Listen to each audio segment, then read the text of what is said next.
This hangout is on air live. Hey, this is Johnny Bean. Hi. Doing a special hangout today with some special guests. One of them is Mr. Paul Unkert, guitar craftsman extraordinaire. I'll let you guys introduce yourselves. I'm going to share the links on Facebook and everything real quick. So go ahead, Dave. Dave Nesdall here, New York City. How you doing? Hey Dave, how's it going? Good. How you doing, Rob? Good. Rob Johnson here, Massachusetts. Hope you guys are doing well tonight. It's a pleasure to meet you, Paul. Nice to see you too. I'm Anthony Sajazi. I'm here, obviously, in person with Paul, and this is the one and only Paul Unkert. They drug me out of retirement. That's great. That's awesome. That's awesome. Well, I mean, I'm still building. Great to be in the company of you gentlemen tonight. Absolutely. So, Paul, tell us a little bit about what you've done, what your accomplishments are, and how it all started. What made you decide to want to build guitars? You know, I came from a musical family, and we were all New York City and Philadelphia people. And I built my first guitars in high school. I was very lucky because my woodshop teacher was a personal friend of our family's. And when I walked in there, he said, "Well, what do you want to do?" And I said, "Well, I want to build a guitar." And that's where it all started. And when I was in high school, I worked part-time in the summer with Ampeg Dan Armstrong in Linden, New Jersey on Blanky Street. And I also worked for Sam Kuntz. He was a relatively famous archtop builder. He had committed suicide, unfortunately. And I was very in the industry with never living more than 60 miles from downtown Manhattan my entire life. The New York City metropolitan area has a rich history in the guitar building, you know. Yeah. You know, we had Guild Guitars in Elizabeth. I was a general manager of BC Ridge, New Jersey. I worked for Oscar Schmidt. They were guitar builders in Union, New Jersey. I did the American Schuster guitars with Rich Excellente. He was from Union, New Jersey. So there was a tremendous amount of history in the New York metropolitan area. I was very lucky. And you know, I had to stop and tell everybody, you know, people ask me quite frequently about the whole Van Halen connection. And I heard dumb luck. I was just in the right place at the right time. Yeah. You know? But, you know, it was my job to build the artist guitars at Kramer. I was a service manager, and I built all the artist guitars. And one day, and, you know,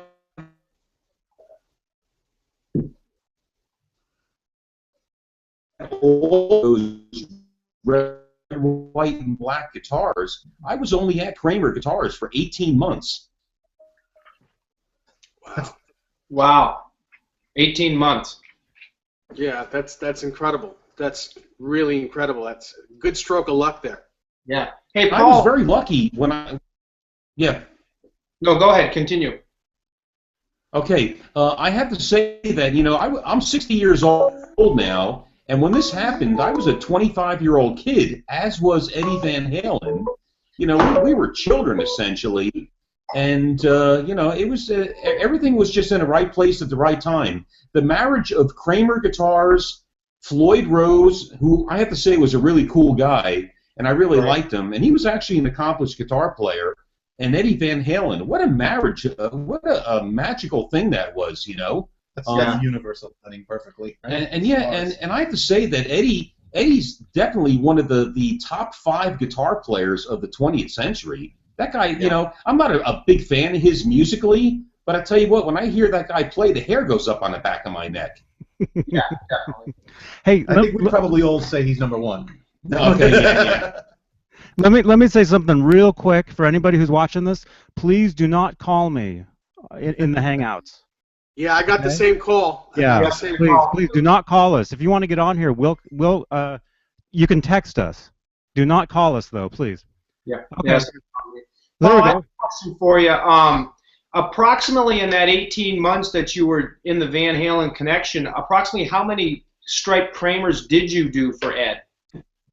I believe there was 18 pieces. Yep. Wow. And the last one being the Hot for Teacher guitar. And I have to say that, I don't know, I was very lucky that I took a tremendous amount of photographs of that stuff while it was happening. And Scott Smith has cataloged every photograph that I have in my personal possession of the guitars we made for Eddie. So we're still trying to collate that and find every individual piece. Yeah, Scott. And I have to say that I think the Vita Scarolitis guitar that is owned by Tony at the Music Zoo, I think that's the only one that was never truly taken apart, because Eddie liked to tinker with things, and he would swap necks and bodies and pickups, and actually a lot of the pickups that were on those guitars, some of them were from my personal collection. There may be one or two Gibson PAFs on those guitars. Wow, that's amazing. When I interviewed you about a year and a half, 2 years ago, and we were going through the count, and I remember, if I remember correctly, I think you said there were 13 Frankenstrats. There was the Hot for Teacher, the Hot for Teacher mini guitar, the 2 double necks. Right? Yeah. Right? No, 3 double necks. 3 double necks. 3 double necks. How many is that? Anybody keeping count? Okay, so 13 Frankenstrats, 3 double necks, that's 16. Hot for Teacher, 17, and the mini Hot for Teacher is 18. But well, you're forgetting. When I first met Eddie Van Halen, he brought us the famous striped Ibanez Destroyer, right? That has the bottom cut out with the turnbuckle in it. That's where I got the first tracing for the largest of the 3 headstocks, and we made 2. Okay, there you go. Yes. We made 2 beautiful versions of that guitar with high gloss finishes. There it is. And we brought them up to Eddie at the Meadowlands at the time, and he gave them right back to us and says, "I don't want them." And we were confused. He says, "They're just too nice." So at that point, everything was relicked and dragged around the parking lot. Yeah. White screws. What else did you do? Screws we were throwing handfuls of sheetrock screws at the bodies, dragging it around the parking lot. Anything we could to relic them. Did you? So it was quite fictitious. That's pretty interesting, Paul. That you go and you put together a beautiful looking guitar, and he just wants it all marred up and indented and scuffed up. It's interesting looking at the Hot for Teacher now and the status that it's in. I mean, it's really just beat to hell. It's pretty interesting. The funny thing is, go ahead, Paul. I'm sorry. I mean, it was used, and the fella that owns it is a nice guy. I forget his name. I think he's a professional bodybuilder out in the San Diego area, and he has it under glass in a custom mounted stand with like a glass tube around it. Right. Did in the time that you were in the Van Halen connection, Paul, did you ever know of any of the guitars that Eddie actually painted himself? I mean, I know the Neptune guitar. There's pictures in Young Guitar magazine and stuff of him. Apparently striping it and all that and painting it. I mean, I don't know if those pictures were legit or if they were just for the photo shoot. But did Eddie ever do any painting himself of these guitars? There was a lot of time spent by Eddie Van Halen in the building when I wasn't there. So I really can't say what he did. I can only verify for the guitars that I had built, I believe I remember even seeing Andy Papiccio, who was the plant manager at the time. He runs Floyd Rose Marketing right now. I remember him even striping a guitar or two, So probably Eddie, myself doing the majority of the work, and maybe even Andy painted 1 or 2 guitars. So there may be more than the 18 pieces that I personally know about out in the field there. This is the quandary and mystery. Will we ever catalog all those guitars, I know I will. And there's so many Dave and I have been trying to do that for a while. Yeah, Dave Nedsall will. He'll find them all, Yeah. He'll squirrel those things away somewhere too. So there is one in a Hard Rock Cafe in Rome, Italy right now. That it's got the original headstock from the 1984 Kramer that Eddie used on it, and it looks like it's got the Hot for Teacher style striping on it. It's similar, but it's not exact. And there are no pictures of the back of that guitar anywhere. So I have a buddy of mine in Rome, Italy right now trying to get someone at the Hard Rock Cafe to take it out of its case to get a photo of the back of it. Yeah. I don't see why guitar, they wouldn't do that for you. It is a guitar that you painted because it's got your style all over it. Yeah. Now I also have to say that. Go ahead. I also have to say that every individual neck that I had made for Eddie was hand carved, and I stamped UNK, the 3 letters UNK, at the butt of every neck. That was the one godsend to identify these guitars. You know, this is going to be a problem for decades to come. Trying to look at the guitars that John has. You know, that is so close, if not identical, to my guitar. It's going to be very hard to distinguish which ones are real and which ones are, copies. Mm-hmm. You know, there's a whole bunch of them out there too, Paul. You bring up a good point, and Dave, you do as well. I mean, we've been studying and replicating these guitars that Paul's done for all these years. I mean, I've been doing this stuff for 20 years, and I learned from guys like Scott and Jerry and all those guys. And, there's so many of them out there. I mean, there's another one, too, that I've always been fascinated with, and that's the one that has the 91V space tape on it. You know the one I'm talking about, Dave? 918V? Yeah, I do know that one. That's actually a mid-'80s, probably an 86 guitar. Yeah. That has a pointed headstock. That's after Paul's time at Kramer. I think Paul was probably at BC Rich by then. Okay, I think, you know what, Dave? I think that one was played as a backup during the 5150 tour, actually, and I think Eddie added the space tape of the 918V after that tour, I believe. Yes, you are correct. There's a little blue star he's got on the body as well. Kind of an interesting piece. Oh, no kidding. That I never noticed on that guitar. Yeah, if you take a look of that on that guitar... we also have to realize... Go ahead, we Paul. also have to realize that when I left Kramer, which was probably in the winter of 1982, after I left, they had continued to make Van Halen guitars for like gifts and promotional things. I think I saw a photograph one time of a rack of 8, 10, 12 guitars, painted by other people at the Kramer factory. Wow. But no one had this. Again, I don't want to be egotistical, but had the savoir-faire or the the styling that I had to build these guitars. Absolutely, I agree with you. I agree with you. I can pick your guitar.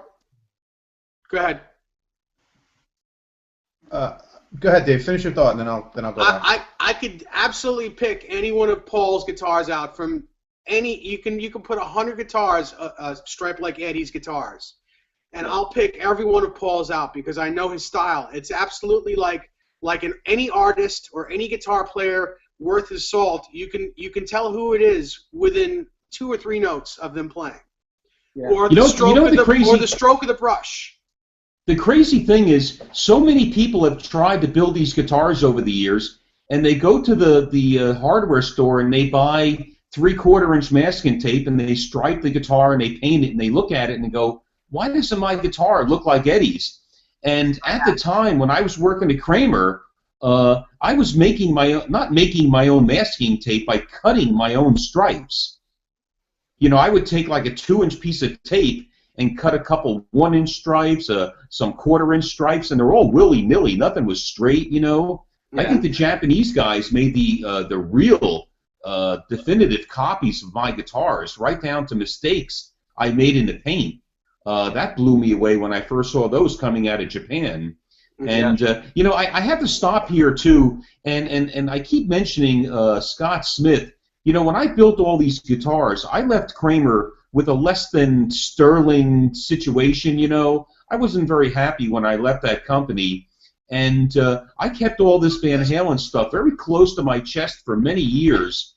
And Scott Smith was the one guy who convinced me by saying, Paul, there's a whole bunch of people out there that want to know the story, And at that point, I said, you know what, Scott, you're right, and I'm going to let people know the story, or as much as I can recall. You know, again, it was 35 years ago.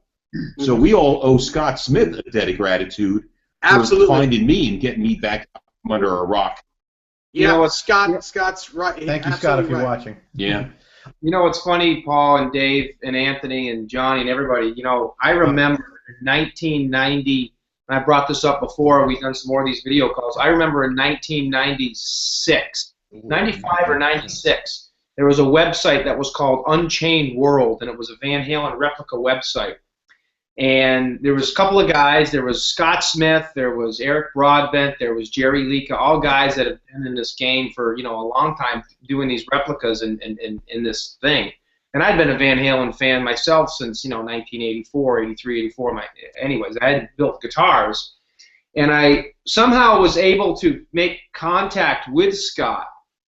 And over the next couple of years, you know, kind of gained a somewhat of a good friendship with him, and was able to get a lot of good pointers. And I was just amazed that with all the people that have been doing this stuff and building these guitars all these years that I've seen come and go, and everybody seems to have all the accurate information, Scott has been the one that has just been steadfast through the whole process and just seems to just have just nailed every little piece. And you know, I still, to this day, I was just talking to Scott the other day on the phone, you know, for a while. We were going back and forth texting and stuff like that, and he still helps me out today. The guy's just you know, amazing. What would you say out of all the Van Halen guitars that you built, Paul, would be probably, I kind of have an idea what the answer is, but I just wanted to hear it come from your mouth. What would you say would be your most famous Van Halen guitar that you built / painted?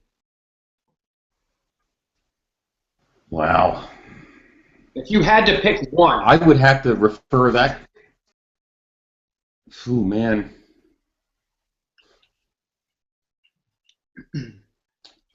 Wow, it's hard to say. You know, I can't even remember to identify all the guitars I made. I guess the Hot for Teacher was the most famous one for me. Yeah. You know, because it was the last one I made. It was the first one that wasn't a true Frankenstrat. You know, it had a humbucker in it. You know, and that one I think that was the most iconic, or one of the most iconic guitars in Americana guitar history, you know, just because of the video also, you know. And what was it? I can't think about that guitar without thinking about, you know, that drum beginning to that song, you know. What was it? Yeah. Oh, and the broads too, and the broads. Hey, One of these tell us guitars. about how. Go ahead, Anthony. That's fine. Thanks. Tell us about stock. As you mentioned before, there's 3 different templates that you made. They were all different. The necks you used to make, I remember you telling me once, if you felt it was, your hand is about the same size as Eddie, so if you thought it was comfortable, he thought it was comfortable. But tell us about how you took the chicken hawk headstock and turned it into the banana or hockey stick headstock. Well, you know, when I was working at Kramer, you know, we were still manufacturing the metal neck guitars with the tuning fork headstock. And at that point, even then, it was becoming quite archaic, and we just started importing like ESP necks and bodies, you know. Right. And some of the most collectible Kramer, let's call Strat style guitars, had Fender style headstocks on them. And I remember one day Dennis Berardi, the president of the company, he came to me. He says, "Paul, we just got a cease and desist letter from Fender about the headstocks." So I went into the wood shop and I just cut off the round part of the neck and sanded it a little bit. And this was in May of '82, I believe, if I'm correct. And at that point, it became what we call the chicken hawk headstock. And even now, that's one of the most widely copied headstocks in the industry. You know, yeah. I also did the bass one too. We had Fender style bass headstocks, and we turned it into, yeah, there it is. You know, so all that. That guitar is just a Fender headstock with the round lobe cut off. That's all it is, you know. Right. Personally, I think it's pretty cool looking. I do too. How do you go from the chicken hawk to the curved, the Explorer type Well, I guess Tell us about the wood that you used. That's an interesting story. when I first met Eddie Van Halen, and you know, he wanted us to build some, you know, guitars for him with the stripes on it, and he requested that we build a neck with what we call the hockey stick or the banana nose on it. And all I did was take some existing Stratocaster style necks, and I added a piece of wood to the bottom and a piece of wood to the top, and then we cut out the banana nose shape. Now, I want everybody also to realize that all the Van Halen necks that I made were straight back necks. They weren't tilt backs. And I've had discussions with Eddie about that, where I think he thinks that has something to do with the tone of his guitars, that they're not tilt backs like a Gibson Explorer. They're straight back like a Fender. You know, that's why we need the string tree. You know, Right. which also, by the way, is a very important part of the Floyd Rose tremolo. You need that string tree for it to work properly. And also, I remember I went down to Nashville for the VintageKramer.com convention one day, and I told all the folks there that you know, I didn't add maple to the maple necks. I took a chunk of wood from my great-grandfather's bed, and it was birch. It wasn't maple, it was birch. And now people are seeking out birch to make their Van Halen necks, you know? It was my great-grandfather's bed that I chopped up with an axe. Yeah. That's such a cool story. That's amazing. That's So a great. there's the real tone. There's the Eddie Van Halen tone. It's your great-grandfather's bed. You know, one thing that I stress when I build these things, and when my partner Nick builds them with me, on the headstocks, they're extremely thin. There's a shape to the back of them. They're not flat like this side. They're they're very thin, and they have a contour back here. Right. And Well, that was the way I just blended them in. And Yeah. you had to keep in mind back at Kramer in 1982, you know, we affectionately referred to the workshop as if we were working with like axes and stone knives. Right. You know, it was pretty archaic. You know, we didn't have the fancy power tools, and you know. Mm-hmm. Yeah. That's the same thing at. This is a Scott Smith neck. Most of the time, personal hand tools. Design no, or anything? nothing. Incredible. Paul, what was So it? this is it's like a bolt of lightning. I should say lightning in a bottle, right? So Yeah. 18 months, at least 18 months, something perfect to dragging them through the parking lot and Right. throwing screws at them, taking wood from your great-grandfather's bed and making Right. these iconic necks and headstocks that we all come to love over the years. It's an incredible story. Oh, it's a great story. You know, it's I mean, and I'm very flattered that all you guys are so into this stuff, and you know, I'm just trying to recall a lot of stuff from memory. I feel bad now and a little guilty that I didn't do as much as I Thank God I have what I do have. You know, with the photographs, and my memory's still there. You know, so we needed the guys like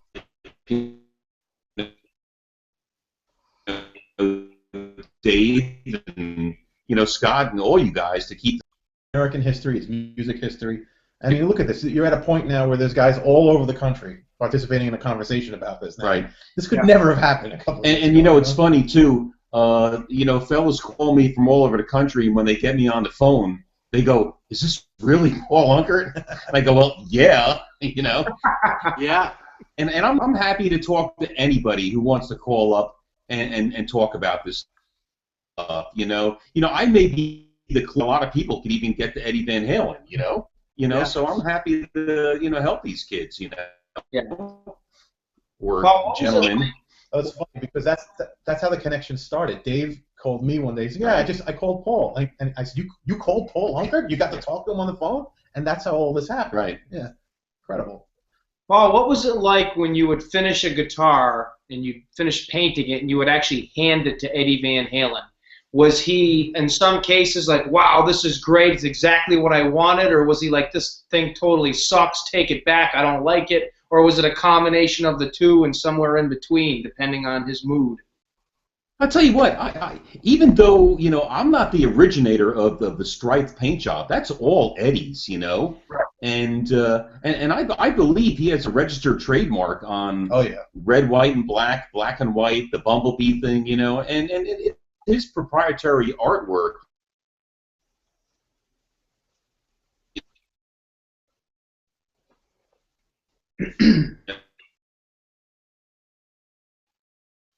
Dave, you getting some feedback too? I'm not like the video stops. Like I don't hear some of the audio and some of the video. It freezes a little bit. I think he's frozen for me right now. I can't. Is he frozen? Yeah. Yeah, the connection is Can you guys hear us?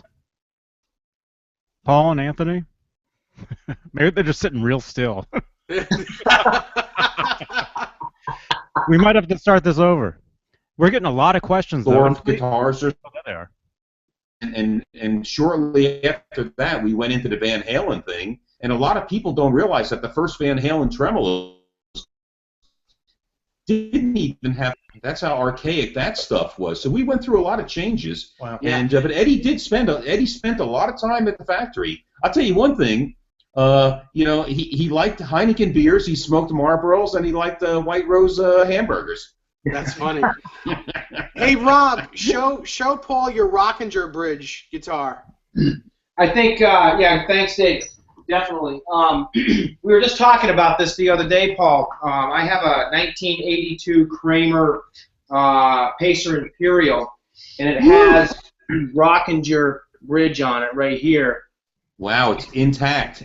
Yeah, it's What's the intact. nut look like? Oh, that's the nut. Yeah, the guitar is just in beautiful shape. It's got the gold Godo. Photos. And you know, I'll tell you what, it's a B serial number, and this is a guitar I picked up off of Craigslist about a year ago for like $800, and this guy bought it brand new back in '82, never used it, and I always wanted one of the original Eddie Van Halen tremolo systems, you know, the Rockinger. So, like I said, I've had this guitar for about a year, and I'll tell you, I really like it. It does play nice. And, you know, the bridge actually does stay in tune. It's not a Floyd. It's not my favorite, but it definitely is a interesting concept for a bridge, you know? Absolutely. But Yeah, that was designed by Dieter from Germany. And if you notice, the nut is just there's no slots in the nut. It's just a brass nut with no slots in it. right. But That's pretty cool. don't lose. Be careful with it. Yep, absolutely. Absolutely. And Paul, I have the sister guitar to that, which is also a B serial number. I just bought this guitar last week, and it's an '82 as well, beak neck. Wow, cool. It has virtually not one scratch on it. It's ridiculous how clean it is. That's a Hey, beautiful. Dave, Yeah. there are a bunch of Kramer guitars out there with chicken hawk headstocks, right? Where we cut the differentiate between Fender and Kramer, and they were poorly finished. We weren't able to refinish that edge of the guitar, and Yeah, they're out in the field. This is one of them. It's got a rough edge. It's got a rough edge right in here. Yep, that's the one. This is it. Yeah. Well, not the one. There was many of them, you know. Oh, wow. But we were never able to really like cosmetically repair that. Wow. Yep, it's definitely got the rough edge on it, and you know, I was saying about this particular guitar, Paul. Guitars of today, everything is really the tolerances are so perfect because all the mistakes have been done years and years ago, so that today when you clamp a Floyd Rose guitar, chances are it's going to clamp in tune. But for a 1982 guitar, when you put a new set of strings on this guitar, or even when you're just retuning to tune it up, this particular guitar clamps in tune. It doesn't go sharp or flat. I have not had to use my fine tuners yet. Wow, that looks like a nice guitar. Pretty impressive. It really is. It really is. And for, Wow. again, for the money, it was super. It's all original. I just took the back plate off of it the other day to take one spring out, and I haven't put the back plate back on. But other than that, I mean, even the strap buttons are the original ones. Yeah. Now there's a rare guitar right there. Yeah. Yeah. That's It's a beautiful vintage guitar now, and in great shape.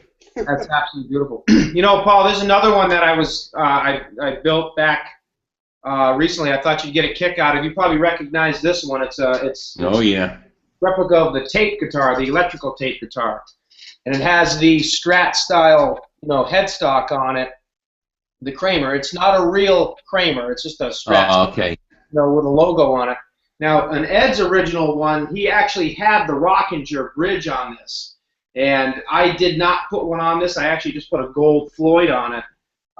But it is it's more or less to just kind of replicate the idea of what he was using back then. But I think Ed had what? It was 2 or 3 guitars that had the Rockinger bridges on them. I think he had a white Kramer. Then he had that one, which started out as a purple body before he put all the tape on it. But that was a short-lived concept for Ed, wasn't it? The Rockinger. Oh, very short. Because we were using the Rockinger tremolos probably for only weeks, maybe, before Dennis Berardi bumped into Floyd Rose. Right. And at that point, Floyd had been fine-tuning, excuse my bridge, and we immediately knew it was a better piece of hardware. I kind of feel bad for that guy, Dieter. He's a really cool guy. I used to see him at the Frankfurt Music Fair every year, and he's got his own, guitar store and manufacturing operation, and he's a great guy. And he would have been a millionaire if Eddie Van Halen, continued to use the Rockinger tremolo. Right. But the Floyd Rose is such a better unit, Yeah. And I'm so happy that they're making that 1984 Pepicchio and tremolos with the the brass block and the brass fine tuners on it. I think that's a really cool thing if you're trying to make a replica. That's what most of my replicas have the '84 reissue on it, and I feel very lucky that I know Andy and his sister Sarah. They always hook me up. I'll order a Floyd from them, and the following day it comes to my house. It's amazing. Yeah, they're very nice people. They're very professional people, Yeah. And I'm just flattered that we've been friends for 35 years now. He's only a half an hour away from me, and he's done quite well in business. He was very helpful to me when we did the UNK guitar project. We made some imports, and Andy helped me find some manufacturing in China. I manufactured a bunch of ukuleles in China, and Andy got the manufacturing for me also. We used a company called Marigold. Oh, cool. And but Andy's was my connection for China, Mm-hmm. Yep. Hey, can I just 1 second? I know we have a lot of questions. Johnny, do you wanna Ask a do question. some questions? Yeah, do you want to do some questions? Because There's people that want in here. There's people that want to be on video, but I'm afraid of the bandwidth because I know we had to jerry rig to get you in here, Paul, and because the video it's lagging here. I mean, it's not bad. It's not terrible, but there's people that do want in, and if you guys do want in, we'll let you in, but like towards the end, like Alan and Hef, towards the end of this, like when Paul is ready to go to sleep, we'll let you guys in. How you doing? You guys can tuck him in. I'm doing okay. I'll talk to anybody. Okay, so there are some questions though. We have one from Bob. Do you know Bob? What about Bob? Bob Soros? yeah, Bob Soros. Soros? Good guy. I don't know if Paul, if you've addressed this already. Bob asks, so did this really happen? And was Paul really pissed when Ed took the paint can and sprayed the Neptune? Yes. No, we're asking Paul, not you. In one word, I was horrified when he did that. I actually was pissed off. So I what remember happened? you telling me the story. I remember that moment in my mind where he stood it up on my stool there and just took a can of spray paint and made a blob, and then it dripped down, you know, and I was like, oh, dude, come on, man, you know. So yes, I was mad. You know, he didn't I care. forgive him now. He didn't care about that because that guitar was a giveaway guitar for a NAMM show in 1983. He was never going to play that guitar. Right. So it, you know, didn't matter to him. So You know Paul, what, but at that point, Eddie Van Halen has his personal mark on that guitar. That's what's cool about it, you know. Yeah. so just to you know, just to you put clarify, the blob on it. just to clarify, Paul, you actually painted that guitar white and red. Then Ed just walked up with a can of black and just dripped it all over. Well, already put the black stripes on it also. It was ready to go. I mean, it was ready to be handed over to the powers that be, and he stood it up on a chair and he just, you know, put a blob of paint on it and it dripped down, and there we go. That's the story, you know. And I was angry. I was angry, you know. Yeah. It's an amazing looking guitar. I saw it. I go to NAMM every year, and when I was down in Anaheim, sorry about that. When I was down in Anaheim, not this year, but last year, I stopped by the Hard Rock. It's at the Hard Rock in Hollywood and Highland. Okay. Is where it is, and it's like right there by the kitchen. So you can walk up to it, and you can stand. I took some close-up photos right of it. It was amazing. This was me Wow. back a year and a half ago, standing next to it in the Hard Rock in Hollywood. Got right up to it, so. Amazing. Still amazing, Paul. It's crazy. It's crazy how all of us builders and collectors have this guitar that you hate. Yeah.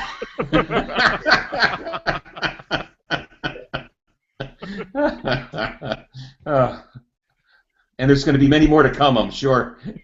Yeah, yeah. You know, you could probably buy a vinyl wrap of that artwork and put it on your guitar now, you know.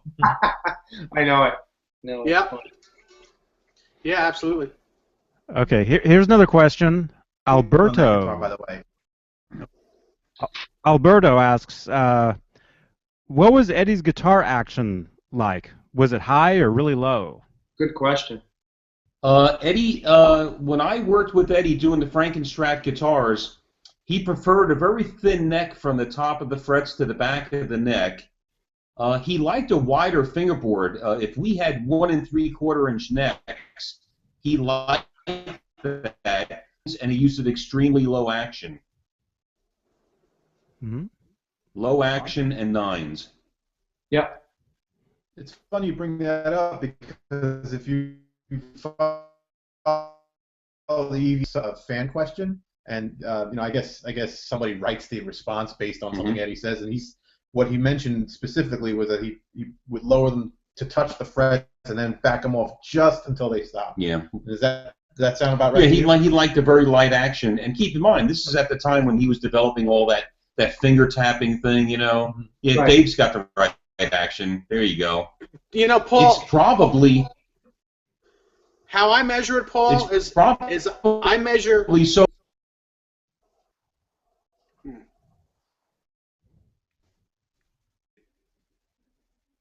Dave, the video's a little choppy. Can you say that again?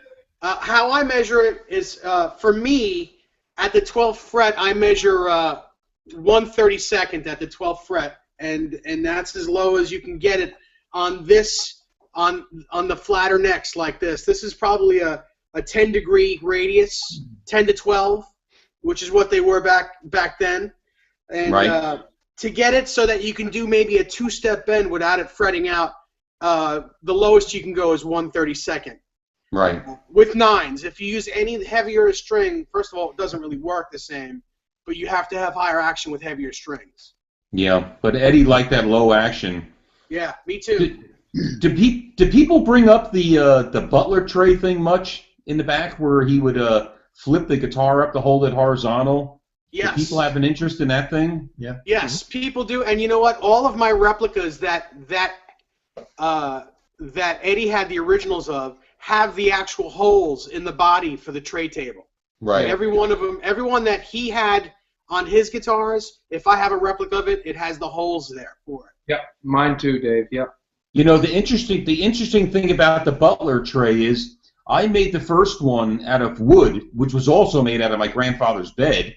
And but there was a machinist at Kramer. His name was Jeff Metz. He ran the machine shop, and I believe he made 2 of those copies of mine out of clear plexiglass.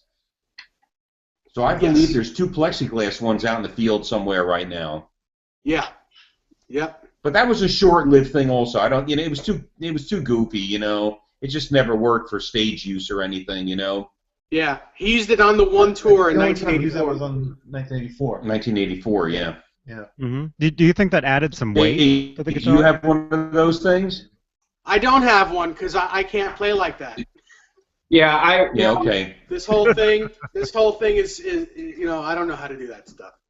when I do it, I actually just usually sit down anyway, so I just have it rested in my lap. But like Right. Dave, my replica's the same thing. My 5150 and the other guitars that have them, I did try to incorporate the holes that were in there as well, just to try to make it somewhat accurate. Right. That was an interesting concept back then. As a matter of fact, I have a poster right here, Paul. You'll appreciate this. I don't know if you can see it. Of Ed Yeah, cool. playing that right there. That's on my wall too. So and Cool. Paul also, just so you know, Johnny Bean, he does a lot of video lessons on YouTube, and Right. he did a lesson on that tray table thing that Eddie did. He did a whole lesson on it. It's like, I think a 10-minute lesson, I think. Yeah, it's a great lesson. It's a on, great on the actual musical part of it. Yeah. I actually had my guitar strapped to a stool when I did it. But Johnny, what you got to do now is go out and get some, what was it, birch? That the bed was, get some birch wood, and then recreate it. Recreate it. Yeah, there you go. Yeah. Oh, I think it's an amazing invention that he made. I think a lot of different guitar players could get use out of it for like slide, for like country. Well, it's called a butler tray. It's an old furniture trick to make a table bigger and knock it down and make it smaller. Yeah. It's called a butler tray. Mm-hmm. Butler tray or the tray table. He did this live on stage in 1984. Mm-hmm. Everything he did was new to people. Oh, and then sure, I see a guy flip a guitar. It kind of looked from the seats, looks like it's floating. Right. And he's playing it like a piano. I mean, everything he did was innovative. It's magic, man. It's magic. Mm-hmm. Paul, did you ever keep in touch with Ed after you left Kramer? The last time I saw Eddie was when I was at the tail end of my UNK guitar project. I went to Madison Square Garden and I painted one of my UNK guitars with the U-shaped headstock with a Floyd on it, one pickup. I painted it red, white, and black, and we gave it to Eddie there at Madison Square Garden. And I was very fortunate because I was able to see part of the warm-up show, which no one gets to see. Eddie doesn't even allow janitors from an event to stay in the room when they're doing warm-ups. And I was able to hang out for about a half an hour, and then even I was asked to leave by who's Eddie's personal Matt Brook. valet? Matt Brook. He asked me to leave, and then I went for steak. You gave me the picture of that too. I have it at home. Oh yeah, and that guitar, as far as I know, lives in Eddie's personal studio in his home. That's what I've been told. There was a picture of that in April. Well, it was an April issue of Guitar World magazine about 4 years ago now. 2012. Yeah, absolutely. Yeah. I saw that guitar in Eddie's live rack. Yeah. Okay. Yeah. So that was the issue with him and Wolfgang on the front. Right. Yeah. Wolfie got the blueberry bass. Right. The blueberry bass. sunglasses. Yeah. Yeah. Yes. Yeah. Ed's, I think, got a jacket, no shirt on. Right. Yeah. So that's the last time that I was that I saw Eddie. And so it's a good thing, man. It's a good thing. I tell you, that guy I could be in a black room with no lights on, and he could hit one note, and I know exactly who it is. Yep. I could almost hear his guitar playing the way a mother penguin hears her chick, in the whole herd. Yeah. Yep. I know what you mean. So I'd like to try to clear up a question that everyone, that a lot of people want to know the answers to. I don't even know if you know the answer to. But, Paul, this is the 5150 guitar. And it's the Hot for Teacher style guitar. And this, of course, has the, all the holes for the tray table on it. Right. But if you said that you made, the last guitar you made was the Hot for Teacher guitar. That's the last one you made for Eddie. Correct. And that's the one pickup version body, the Pacer Special body. Now this guitar he's used since 1983, and everyone seems to think that this guitar came before the Hot for Teacher. Is it possible that since the Hot for Teacher was the last guitar you built, is it possible that maybe he or Zeke Clark or even Rudy, his tech before Zeke, painted this guitar conceivably after you made the Hot for Teacher guitar? Are you asking if there's multiples of that guitar? Well, I know there are multiples of it because on the road since 1984, he used this guitar and one that he calls the 1984 guitar, which instead of saying 5150 here, it says 1984. Right. And the way he was able to tell the difference was that this guitar had 1 star in the headstock, and the 1984 had 2 stars on the headstock. Okay. He also, for that tour, had your Hot for Teacher guitar. Those were the 3 Kramers that he used in the 1984 tour. But if the Hot for Teacher was the first of this style body that you made and his last guitar, is it conceivable that maybe you made him bodies and necks and he either painted them or someone else painted them in the Van Halen camp? Well, I mean, when I left Kramer, there were stacks of those Pacer bodies, being manufactured, so anyone at the factory, including Eddie, could have remanufactured a number of those guitars, but none of them would have my specific necks on them, though, Right, but this one did have your specific neck on it, the non-tilted back with the birch on the headstock. Right. All the non-tilted guitars you made the necks for. Non-tilted correct. headstocks. And I have to say that I also have to say that I never put any decals, 5150 stars, reflectors. I never put any of those on guitars. Right, he did that. I know that. He did that in the middle of the 1984 tour. He did that. Okay. Yeah. I have a question. Maybe this can help us figure it out. The prototype of the Butler tray was made out of wood. Was that on the 5150 guitar? Yes. Yeah. It was on the 5150, the Hot for Teacher, the 1984, but it started on the actual Frankenstein guitar, the original one with that Eddie's used since the first record. I mean, it could have been taken guitars, but like I said, there were also 2 clear plexiglass trays made at the factory on Green Grove Road in Neptune, New Jersey. Also, that's where all this happened, by the way. Right. I worked at it was 1111 Green Grove Road in Neptune, New Jersey. That was the first of 2 factories, and I was never at the second factory. Right. Well, the first tray table that was made out of your grandfather's bed, that was painted blue. Eddie painted that one blue. See, I wasn't aware of that. On the original guitar, on the original Frankenstein guitar that was, Charvel made, he didn't let it dry, so there's blue paint on the back of the guitar. Okay. Then he went to the plexiglass and had the plexiglass put on this. Okay. Right. And that's like the poster I showed you a minute ago. It has the plexiglass one. Yes. Yeah. Yeah. I'm really happy that you guys are aware of that there was the plexiglass ones made also. Oh, yeah. Sure. So, Oh yeah, there's photographs of it and stuff. Yeah, like I said, here's a picture of it right here. Yep. Yep, there it is. Yeah, it looks like it's invisible. Mhm. That's why they probably did that, so it looks invisible on stage. Yeah. Like that's it's what's floating. Yeah. So what other questions I do we also have, have to Johnny? say that all those bodies we made for Eddie Van Halen, I would have to say that all of them were made out of poplar.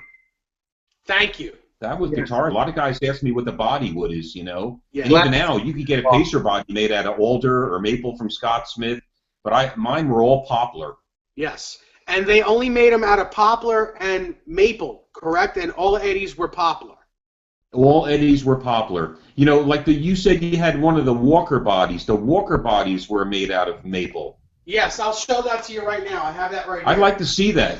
I'd like to see that. That's another story from Kramer.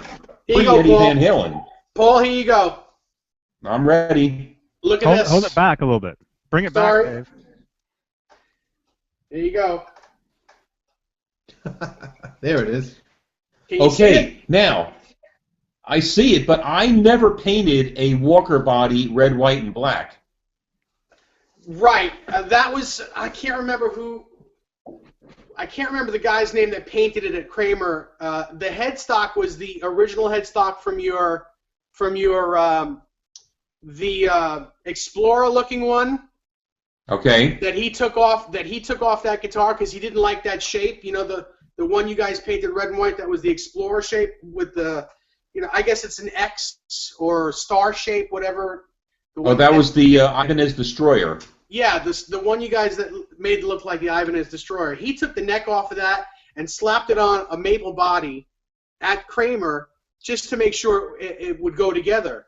You know, and then after that, they painted it, and he painted it exactly like this. And Cool. I can't remember for the life of me the guy's name at Kramer that did it with him. It was it his nickname Stumpy or something? It was a, can't remember his name. He had a nickname.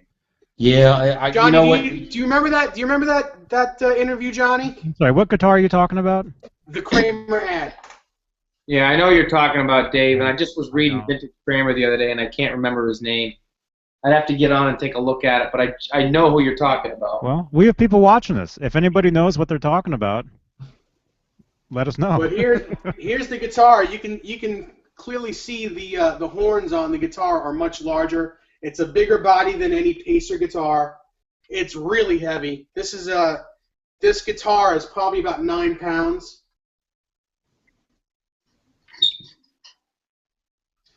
You're a big guy, Dave. You can handle it. I can handle anything you throw me. I'm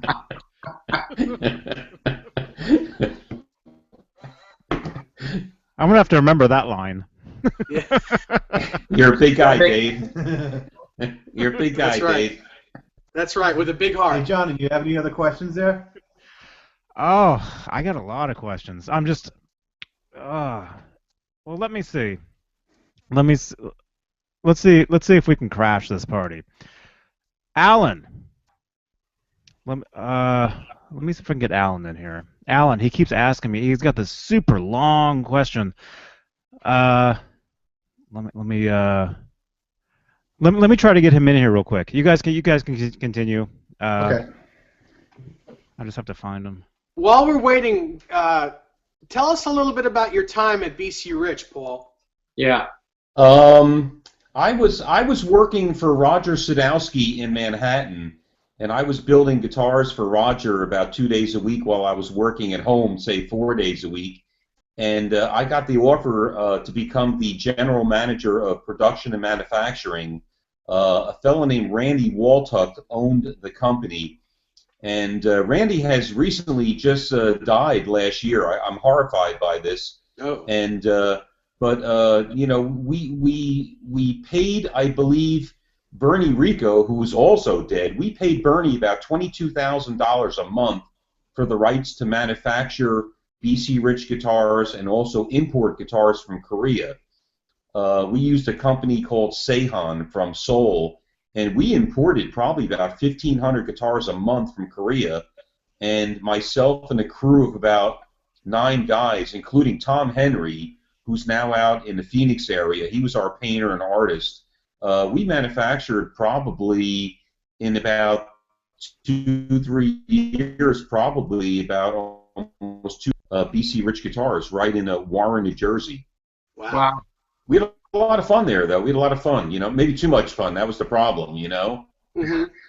Now, what years was this? But Randy was a great guy. This was probably, so many people ask me this, and I get confused because I never, wrote all this stuff down or a diary or nothing, but I think it was like maybe like 88 to 90, something like that, Mm-hmm. I was only there also for about 2 years. So did you actually make the guitars for the artists in that company as well?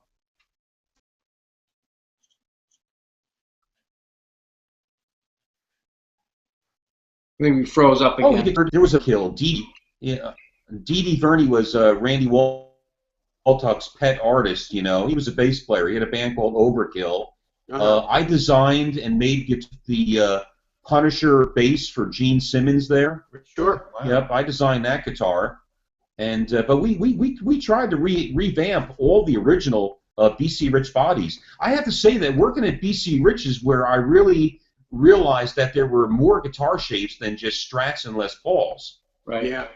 Yeah. We built everything. We built the Bitch, the Mockingbird, the Ironbird, the Stealth, the Gunslinger, which is just the Warlock, Mm-hmm. We even made plexiglass guitars. We called them Glass Axe. But our corporate name, any of the guitars I built at BC Rich have a serial number starting with CA, which stood for Class Axe Guitars. Okay. So you can find those guitars. Yeah. Yeah. The oh boy. What's the guitar I'm thinking of? What's the guitar that Neil Giraldo used and Pat Benatar? His main BC Rich. Anyone know?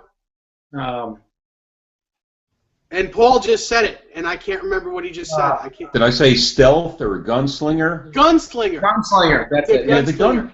the Gunslinger, actually, the ST3 was a Stratocaster with a humbucker and 2 singles. Uh-huh. And there's a new caller. Right.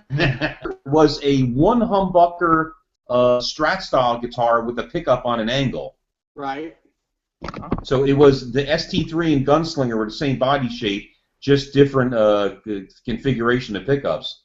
Now let me ask you this: there's a body shape that's kind of shaped like a Strat, but the bottom horn, instead of going in like this, goes outward. What was that? What was that body called? Oh man, you got me, dude. I'll think of that tonight when I'm laying in bed about 3 o'clock in the morning. Yeah, that's Oh the man, guitar what is I'm that talking called? about. I can't remember for the life of me. Oh, you stumped me. I know what you're talking about though. Yeah, that's I'll probably. call you tomorrow. I'll call you tomorrow on that one. Yeah, that's if I'm not a big fan of BC Rich guitars, but if I had to say which one was my favorite one, that's my favorite body shape from that. Yeah. Now that particular body shape, there was 2 versions. At the top point, at the top horn, the first version had a point that stuck up, and it would stick right into your sternum. Oh, no kidding. And we had to remove that point because it was uncomfortable. Wow. Wow. So there was like an extra point on it, Huh. Yeah. I'll twiddle or Twitter you tomorrow. Cool. I'll twiddle you tomorrow with that information. Yeah. So, do we have Alan here? Is Alan with us? Yeah, can you guys hear me? Hey, man, how you doing, buddy? Hey, Alan. great. How you doing? It's great to be with you guys. Hi, Rob. Great to see you, man. Finally seeing you after all this time. Yes, sir. You guys all have the same barber. It's initiation. We got to get a hold of Rob and Johnny and shave their head. Good one, Paul. Well, thank you, Paul, for doing this. We all really appreciate it. It's fun to be here. I'm really happy to all you guys. Well, thank you, and I'll jump in with a question. I'm not 100% sure how close you'll be able to answer it. I know this was an awful long time ago, but it really has to do with can you guesstimate a time frame where you may know when the initial guitars were delivered to Eddie for the 1984 tour, and that's the three main guitars we're talking about, specifically the 5150, the 1984, and the Hot for Teacher. You know, because I was talking with David the other day, or on another hangout or something, and or online, and you know, Eddie had mentioned in most of his earlier interviews that he used his original Frankenstein to record all the tremolo guitar tracks for the 1984 album, and then later, I think it might have been in Guitar Aficionado or a more recent interview, he said that he used the 5150 to record the tremolo tracks on 1984, and I was trying to see if we could, I know it's hard, but is there any way we might could get some clarity on when you delivered those guitars to him? You know, I want to say it's 1983. The album was recorded in 1983. You know, the photos that were taken, presumably around the time that the album was recorded, show all the other guitars used on the album, including the Flying V and the Ripley prototypes. And the only tremolo guitar that's pictured in those studio pictures at 5150 during the recording of 1984, you know, is the original Frankenstein with the Kramer beak neck. So what are your thoughts? What you know, take a shot in the dark.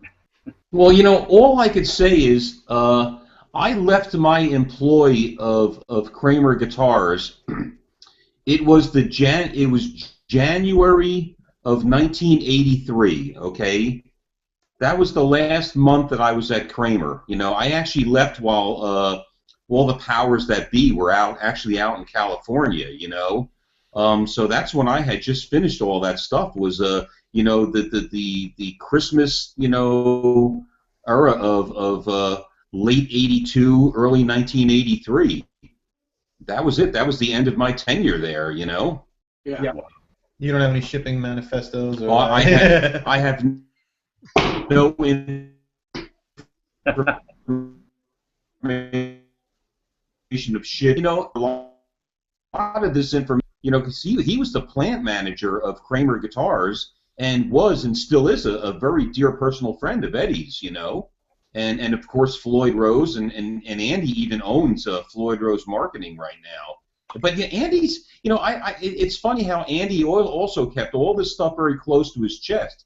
I don't know whether it was from like a lack of interest or just trying to keep, you know, personal information about Eddie, you know, on the QT, you know.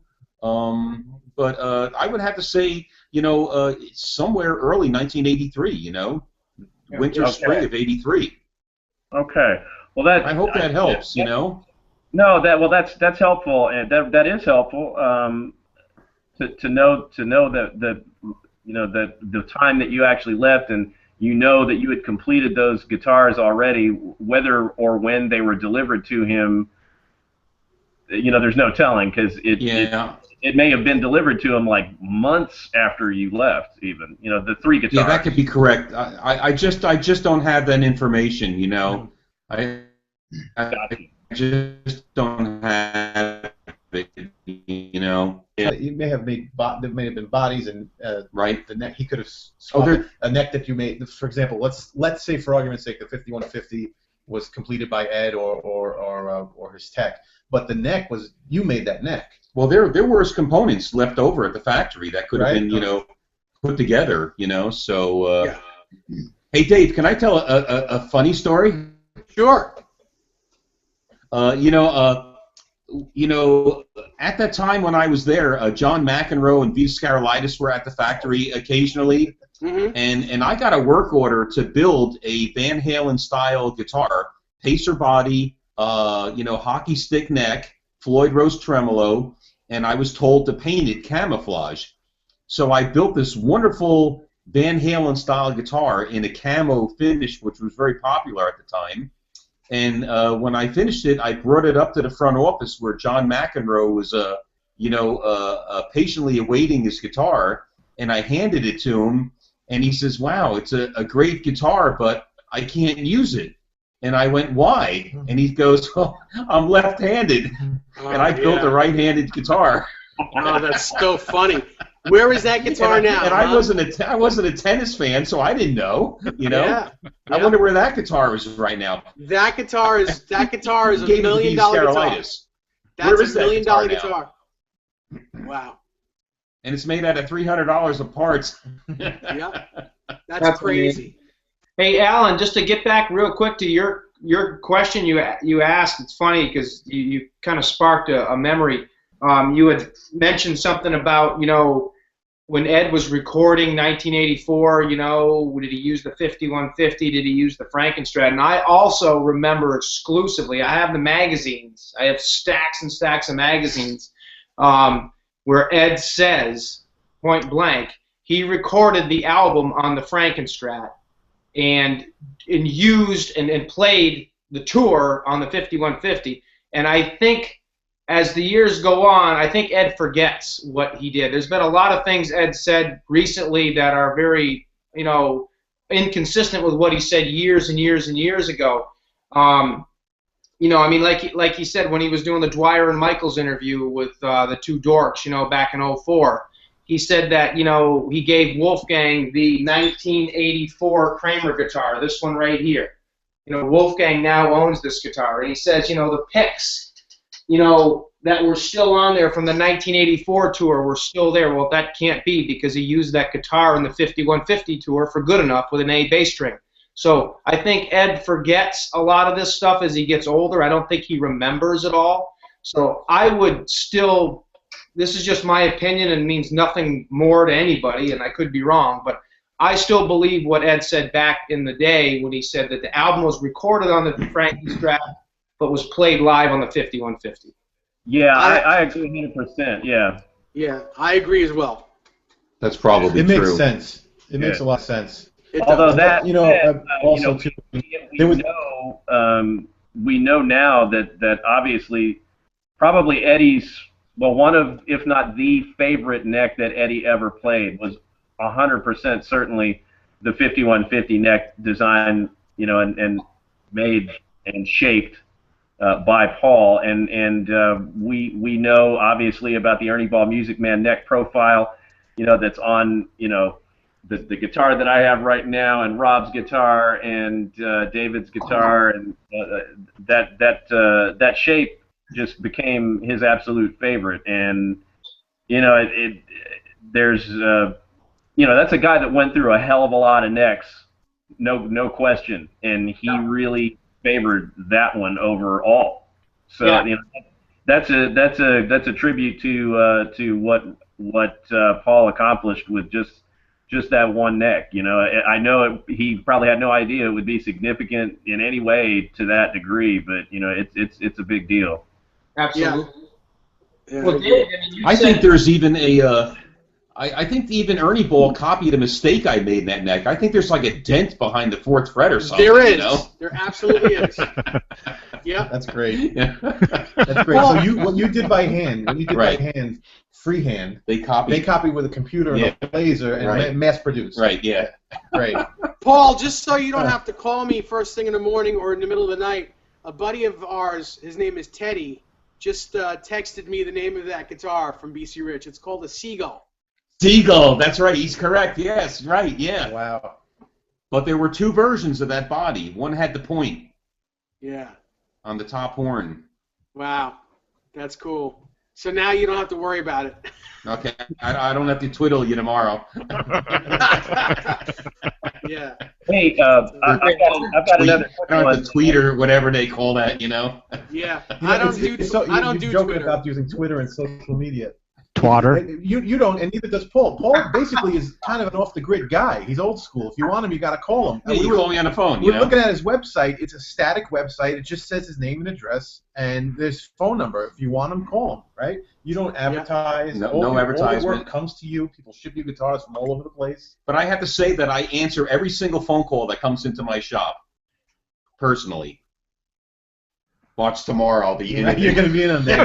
hopefully get some more work out. Yeah, right. phone calls tomorrow, so. Yeah, I'm going to be closed tomorrow. How was your time? You okay? I'm okay. Yeah. Okay. All right. You okay? I've got some questions. Cool. Okay. Somebody named Paul Rodden. Yes. Rodin. Rodden? Rodin. Paul Rodden. Don't start with that again. Asks, on the guitars you made for Eddie, was the neck pocket angled, and if so, how many degrees?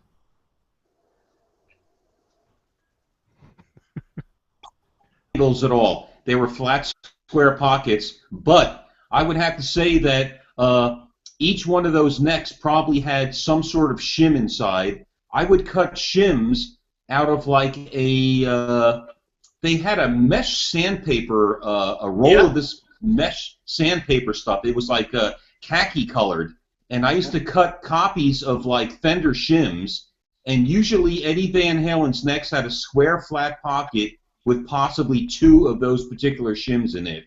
Because at that time we didn't have recessed body routes. That wasn't invented yet. He would have hated that.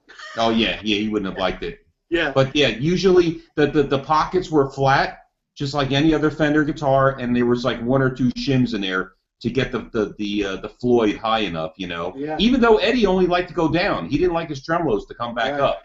Hey Paul, nowadays Scott Smith, his bodies and necks, they fit so perfectly without a shim that tremolo sits right on top of the body, flush. And Yeah, and they the put a action lot is of super engineering low. into figuring that out, you know. Yeah, and I applaud those guys. I highly applaud those guys down at Music Craft. They do great work, man. yeah, yep. That's an I agree. endorsement. Yeah. Yeah, no kidding. I think that those are, I mean, you know, years ago you had to go to Paul and Bruce Warmoth, you know, and, you know, maybe, you know, Jack Westheimer at chord guitars for necks.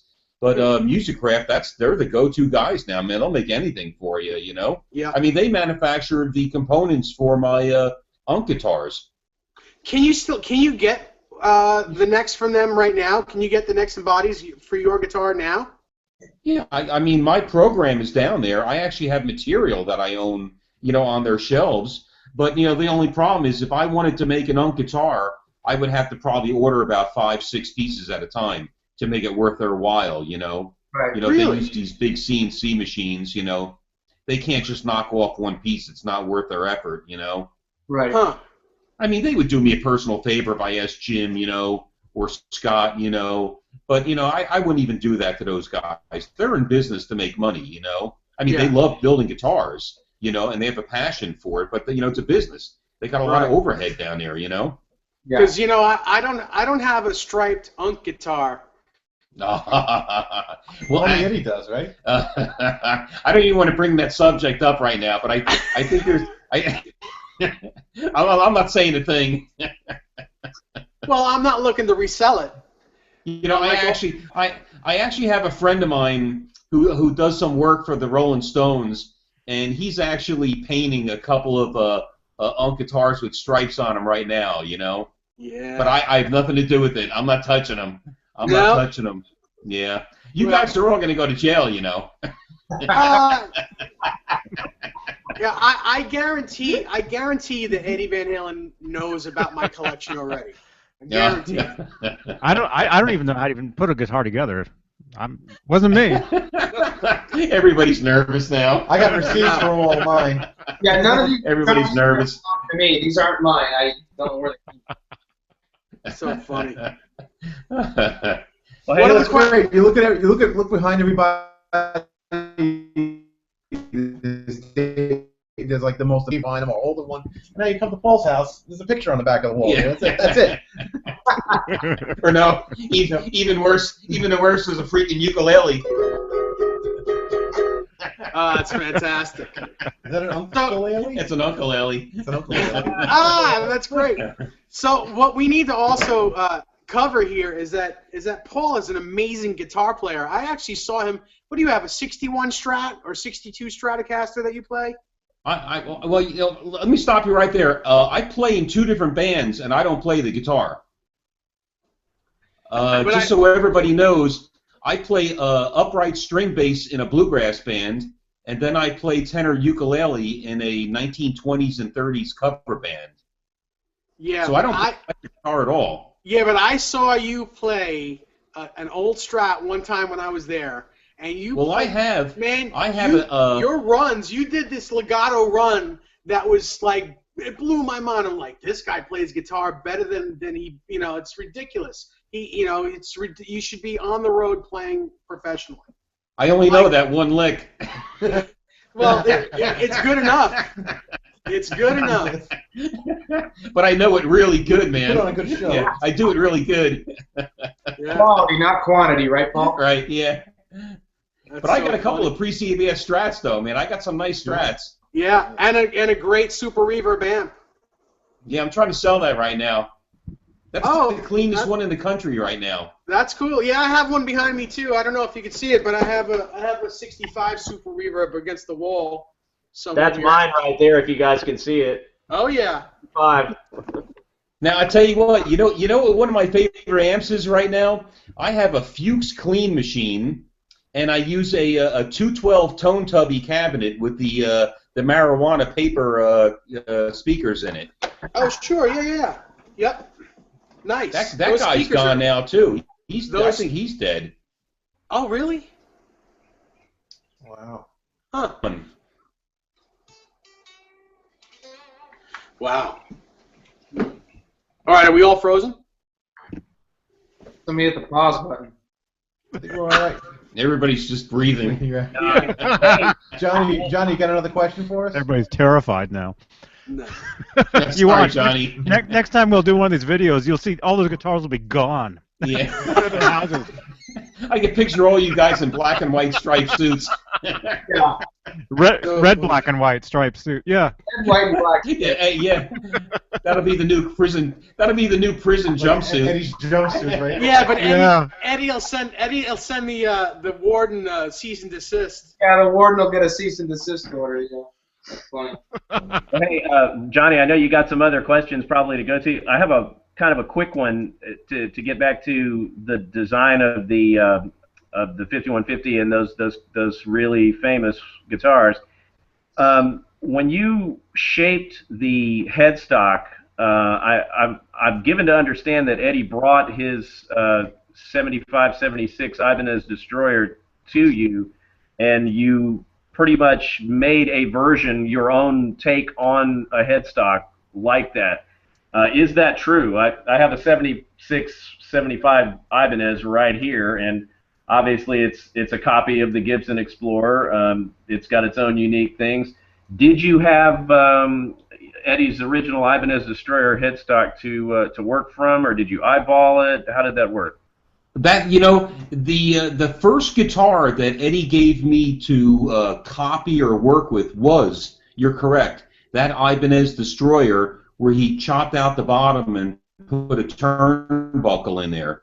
Yeah. Because the idea at that point, he says he wanted a copy of that guitar, and we built 2 copies of that guitar, tracing that headstock and body shape, and we painted them perfectly with I believe there were only white and red. There was no black on them.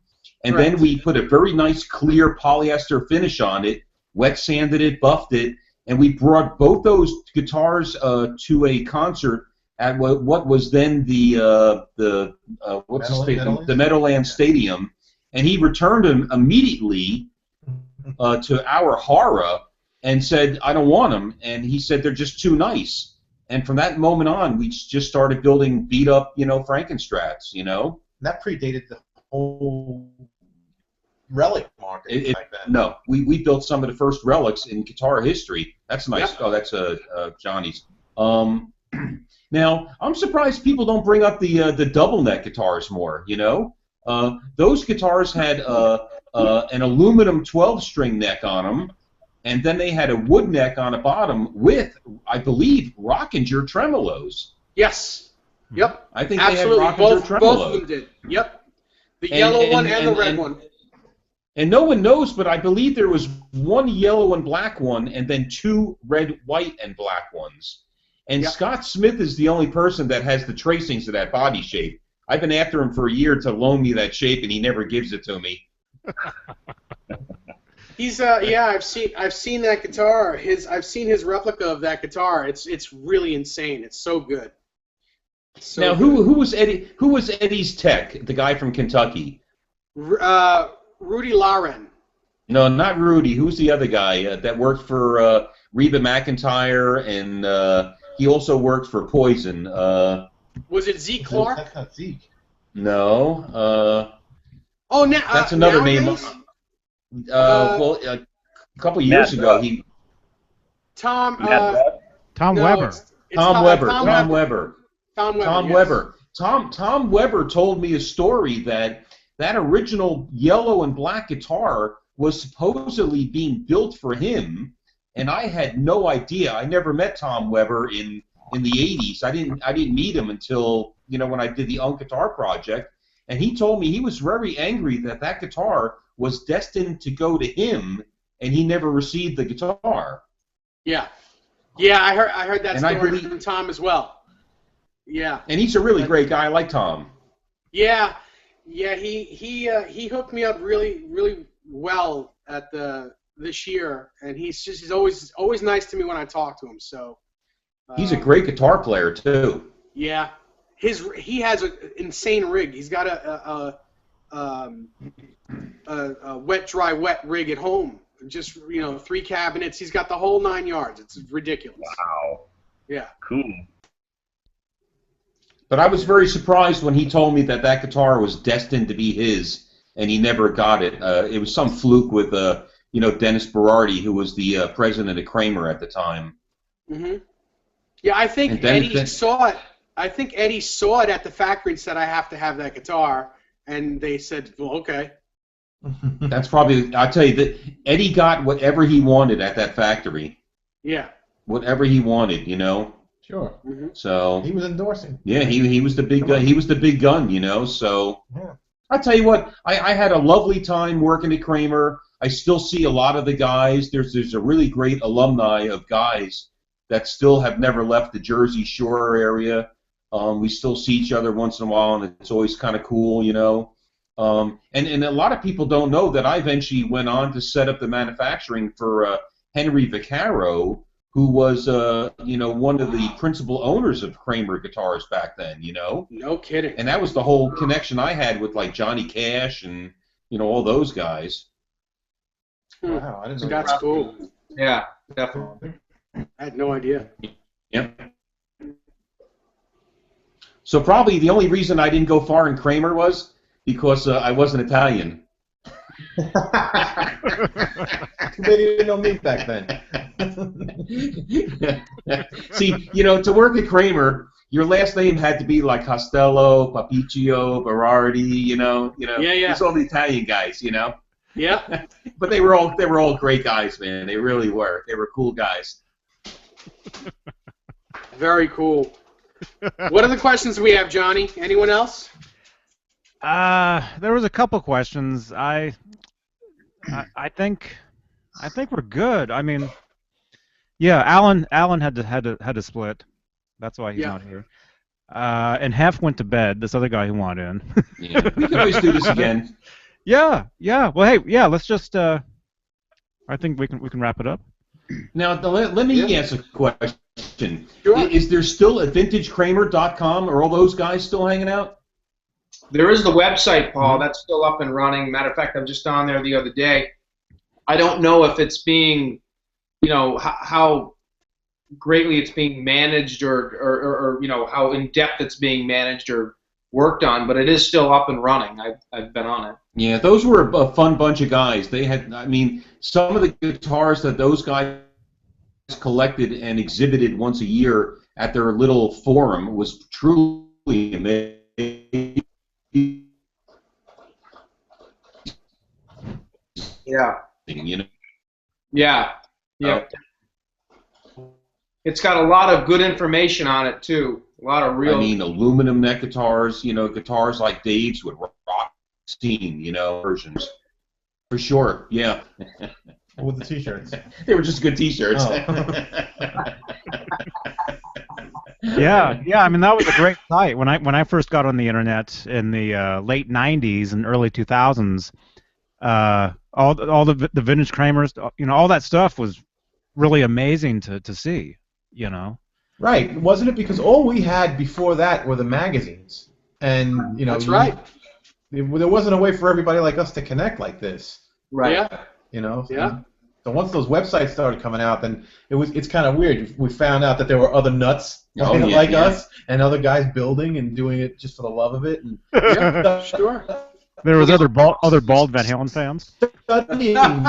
These studies you would just crank out. Right. You know? Paul, by the way, you remember when Hey, I I gotta bring a guitar to show you guys. Stay online for 2 seconds. I want to grab a guitar. Okay. Yeah, this is great. So cool. Maybe next time we'll take you into the shop. Yeah. Oh, the shop is very cool. It's Yeah. very cool. It's really all old style. There's no. He even has the original jig for making the nut on the guitar. That's awesome. That's Yeah. awesome.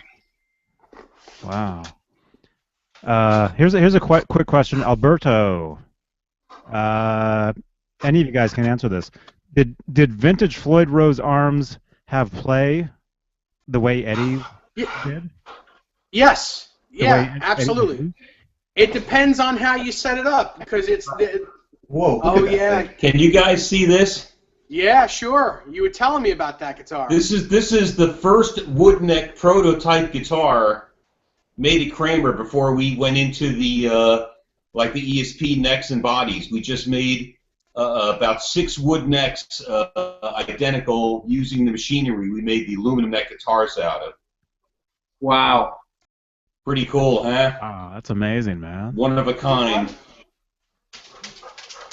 Well, I don't know if you guys can see this, but it's got this nice age to it with the finish cracking a little bit.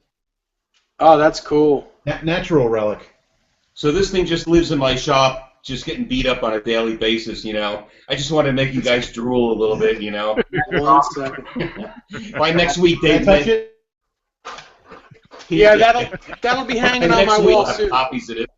No, that one will be hanging in my wall on my wall. Yeah. Oh yeah, Dave's gonna come down here and take it from me, you know. So, Except Paul, Paul, Okay, there was Except his will be striped. I got it. quiet. And then here's what I eventually made. I don't know if a lot of guys have even seen. This is one of my UNK Yeah. guitars. Mm-hmm. That's what I called a Junior. So that's what we lost all the money with this one. That's a single P90? Yeah, that's what I called a Junior. Yeah. Oh, I love that guitar. Oh The yeah. Honduras mahogany. Is that for sale, by the way, or no? Nah, I'm gonna keep this one. I think. Okay. Dave, you can't have everything. I certainly can. You let me play it before. It's great. Well, Hey, Dave, don't go anywhere. I just got to put my dog out for a second. Don't go anywhere. Dave, you can always ask for everything. You can still ask.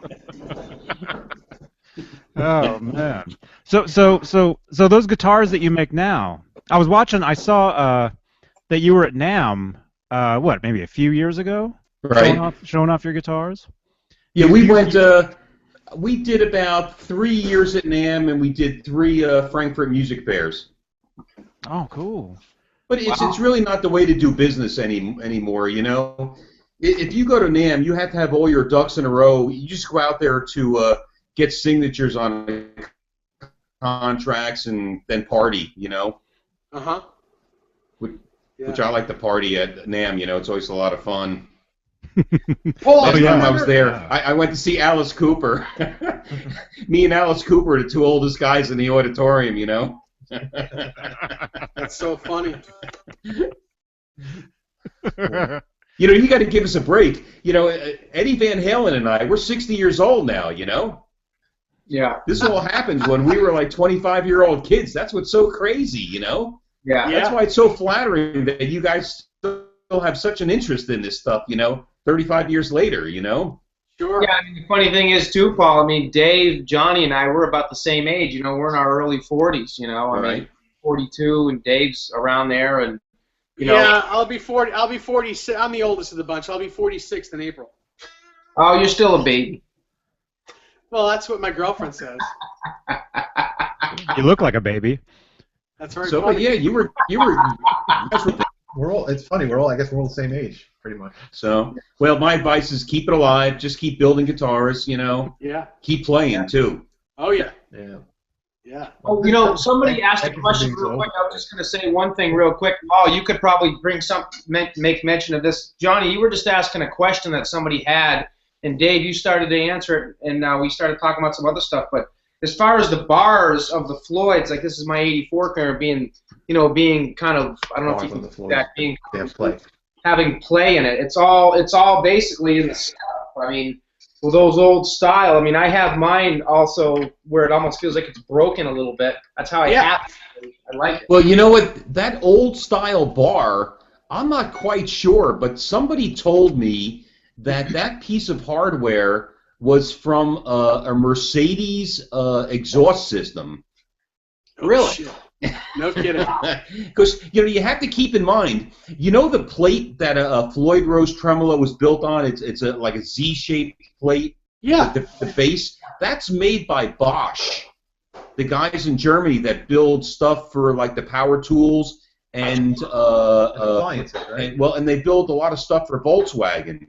That's why I think it's hard to get stuff from Floyd Rose once in a while. Because when Bosch gets an order to build Volkswagen parts, they put the Floyd Rose stuff on a back burner, Yeah.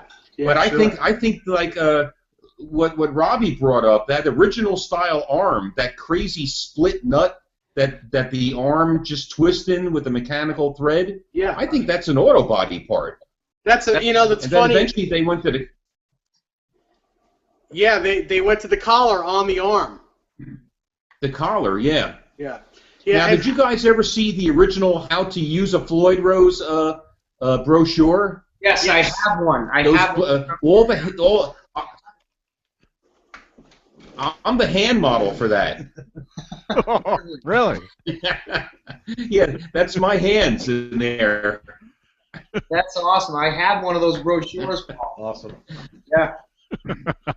Look at Dave. Dave's going crazy. He's scrolling around his room looking for it. Don't be surprised if you get one in the mail. Yeah. Yeah, I'll be glad to sign those for anybody. Where's Dave? The whole room's upside down. Oh, he said he found it. I think he fell down. He's going to get. No. I just wanted to show this. The original Floyd Rose with no fine tuners. That's right. Dave, did you get that from me? No, I didn't. Did you get that from me, Dave? I did not. I got this online 3 years ago, and this is a 1979 one where it doesn't even say Floyd Rose on it. It's pristine. That's awesome. The original. That's the original one, man. You're lucky to have that. Yeah. I paid $200 for it.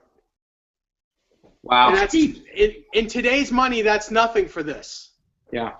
I think Floyd Rose used to make those in his garage.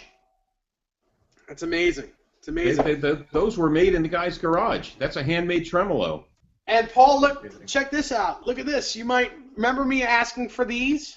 Oh, you found some? I've got like five of them now, and they're on my guitars now. Because you have to. And you have the round. You got the round string tree too. Absolutely. Yep. Absolutely. Yeah.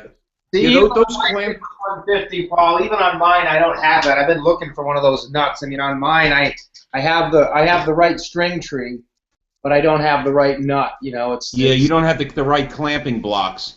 Right. I'm surprised that Andy Pipicchio hasn't remanufactured that for that 1984 tremolo. I've been asking him to do it, and he said that it's not just the blocks that need to be remanufactured. The actual base is a different size because those blocks are smaller than the new ones. I see. Right. Yeah. Yeah. I've been asking him also to do the whale tail, the actual one where the Floyd Rose name is offset and the right. without the claw on the back. Right. And he wants a crazy amount of money. We have a friend. His name is David Allen Wright. He does these things with us, and he's got like 4 of them. He finds them, and they're on eBay they're like $2,500, and he finds them he finds them for $200. I'm talking to David Allen Wright right now. I'm trying to get him in here because he's saying he's like, I just got home, and I'm like, if you want in, dude, jump in, David. I don't think he's watching, but if you want in, jump in now because we're about to call it. Yeah, he's a good guy, and his guitar collection. His guitar collection is insane, and it's all Kramer. It's everything. It's ridiculous. He's got like a million necks, and it's just amazing. Oh yeah. Well, we'll have to do another one. We'll have to do another one of these if you're if you guys are available, and get David on. I'll leave it up to these guys, but I'll do it again. You know, I mean, I had a great time with everybody. You know, it was a pleasure hanging out with you guys. Oh, so you too, Paul. It'd be fun to get these guys back and get Scott Smith in here. I've been trying to contact Scott for the last day. I talked to him a couple of days ago, but I'd like to see if I could convince Scott to come in here and do one of these, you know, with you, Paul, and Anthony as well, and Dave. Well, and we John. could get Scott. I tried calling Scott today, and I couldn't get through to him. But we could get him to come to my home here in Tom's River and hang out. He would come over here, you know. Yeah, we should do that. Yeah. Awesome. Yeah, that'd be cool. But we need to be able to get Anthony to take some time off too, because he's got a family and young children. They're just as crazy as I am and fairly supportive. So yeah, well, that's we'll great. make time. We'll make time. Hey Dave, real quick, Yeah. how is the guitar that Tony owns right now? Have you played that recently? I have, and it's a religious experience to play that guitar because it's the only guitar that I've ever played that has your essence on it, and it's. Now let me ask you something. That guitar, how did it get into Guitar Aficionado magazine? Who was responsible for that? I think Tommy. They approached Tommy and they said that they wanted to do guitars and cars. Right, exactly. So they wanted to have one of Eddie's guitars, and I think probably Eddie declined. So the next best thing was to get an Eddie Van Halen owned guitar by someone that's fairly famous. And Tommy Coletti at the Music Zoo is as famous as you can get, you know, as far as music store owners. Well, you know what? That same month, Tommy was on the cover of a magazine called Music Review or something. Yeah, I remember that. It was a trades magazine, and there was a picture of him playing that guitar. There was 2 photos of him playing that guitar in that magazine. It was a pleasure for me to with that guitar. Right. And Dave, let me ask you a question. That's the guitar that came from Joey Tafola, right? That was the Vetus guitar. Right, No, but that came that's from the Venus Irvine, Carolina's California. guitar. Yes. Okay, it's the sister guitar. It's the sister guitar to Joey's guitar. I think you made them exactly at the same time. Because So the striping is still. Go ahead. Joey Tafola still owns that guitar, the one that I took apart in the YouTube clip. I don't think he does. I think he sold it for like $60,000. Wow, I think he paid like $9 for it. Yeah. The 2 guitars, the Joey guitar and the Vetus guitar, the striping scheme is exactly the same. Right. You must have done them exactly the same time and you know did the stripes the same way. And the seagulls on them are exactly the same. The only difference is in the Vetus guitar you put a white single coil cover on that in the neck position, and the other one is a black single coil pickup with no cover on it. Okay. All right. Yeah. But they both have original PAFs in them. Yeah, those are probably my pickups. Yeah. Yeah. Those are worth those are Pickups worth alone are worth a ton, right? They're $1,500 for a pickup now. You know? $2,500 for one pickup.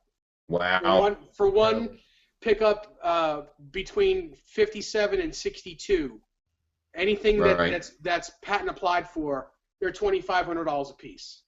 Wow. I'm gonna go shoot myself now. Who knew? Who knew back then? Nobody knew. Nobody knew. Listen, a patent number pickup from '63 is $1,500. Ooh, I got some of those. Yeah, you could sell them for a lot of money. Cool. You want to buy this, Dave? I'm thinking about that. I got to come see you. That guitar, although I probably would never play it, it's really a great conversation piece. Yeah. I could pick my teeth with it too. Dave will be down here before we hang up the twiddle now. Yeah, I know. I have a feeling I have a feeling the next time we do this, I'm going to call you guys, and Anthony, Paul, Dave, and Rob will all be on the same screen. Cool. You guys are all I'm gonna have to in put the the house. iPad really far back and get everybody in it. Hey, Dave, I'm taking some time off from work and I'm driving down. We'll go over to see him together. Okay. You know, but you have to man. drive Just because I take can't see at night. Track straight down. That's fine with me. Yeah, Robbie's I close can't enough see to at come night, down. Rob. Yeah. So you have to drive at least one way. Not a problem. Yeah, But yes, Robbie, if you you better want- come down and see the shop. If you want, Wait, Rob, guys, when you come I have it all down, figured out. Dave, I have it all figured out. You take Long Island Railroad into Penn Station. Rob takes the Amtrak into Penn Station. We hop in my car. We drive back after work down here, and we're all done. Sounds like I'm in. We'll have I'm a in. party. You're gonna come into. Like Oh, Robbie. because you live in Manhattan. Yeah. Yeah. Yeah. Well, now that might we have to get Paul to get out of his shop for a little while though. Yeah, And you guys owe that's me money. dinner. Yeah. Well, we owe you more than just dinner, my friend. We should do some. that'd be Not a fun. All right, is that about it then? Or, yeah. I think Okay. we're good. Hey guys, it was great, man. Let's do it again, okay? Absolutely. Good. Paul, I just want to say thank you very much. It's been great meeting you. I've been hearing a lot about you for a long, long, long time, and it's been great to officially meet you. Anthony, you as well. And I hope Amen. sometime soon I get an opportunity to meet you folks. This has been awesome, and thank you so much for your time. Johnny and Dave, also, you guys are great, and thank you for putting this together. Oh, it's Cool. awesome. We'll Hey, do- Anthony, stay on the line. When we get off Again, from being guys. live, Yep. when we get off from being live, just stay on the line. Don't hang up just yet. Yeah. Okay. Yeah, and so Paul, where can people reach you? Like, what's your website? It's called theoriginalguitarguy.com. Awesome. And don't email me, just call me. Just call him. Just call me. Put your number on. Put your number over the air so people can call you. It's 732-270-1479. Say that one more time, would you, Paul? It's the thing called a telephone. It's Does it look 732. like one of these? No, Or no. is it with the kind on the wall that you pick up? I have the princess one on the wall. I love it. I love it. Is your I cell have the phone like princess this model. It, yeah, like John, you got to go like this. Hello. You're gonna plug it in too, like. Anyway, it's 732-270-1479, and I answer every call. And let me stress to everyone that hears now, this. Paul, see if you pick up. I'm calling it right now, Paul. See if you Son of a gun. I just want That's to ridiculous. stress to everyone that now has this number that not only will he call to answer your calls if you want to talk to him, but please give him your business. If you need guitars set up or you worked on, give Paul your business. He is absolutely one of the best luthiers on the planet. So I Yeah. appreciate that, Dave. Yes, that's. If you I don't, mean, if you don't already fix your own guitars, have Paul do it. yeah, I mean, this whole thing, this was pretty much an infomercial just to get people to give you business. I appreciate that. You know. So, Call anybody, me. if you're watching this, if you're watching this, if this is 50 years from now, call Paul to fix your guitar, please. Cool. I'm planning on living forever. Awesome. That's awesome, Paul. Okay, No. guys. All right, It was guys. fun. Okay, Alberto says thank you. Everybody's saying thank you. Thank you for doing this. And again, don't hang up. I'm going to stop the broadcast. I'm going to say goodbye, but don't hang up, you guys. All right, this is Rob Johnson, Dave Nesdahl, Anthony, Paul Unkert. What was your name, Anthony? Your last name? Anthony Sajazi.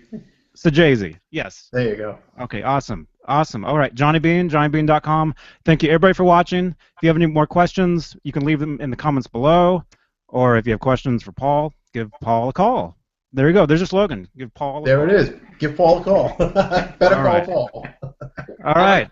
Guys, All right, everybody. Bye, everybody. have a great night.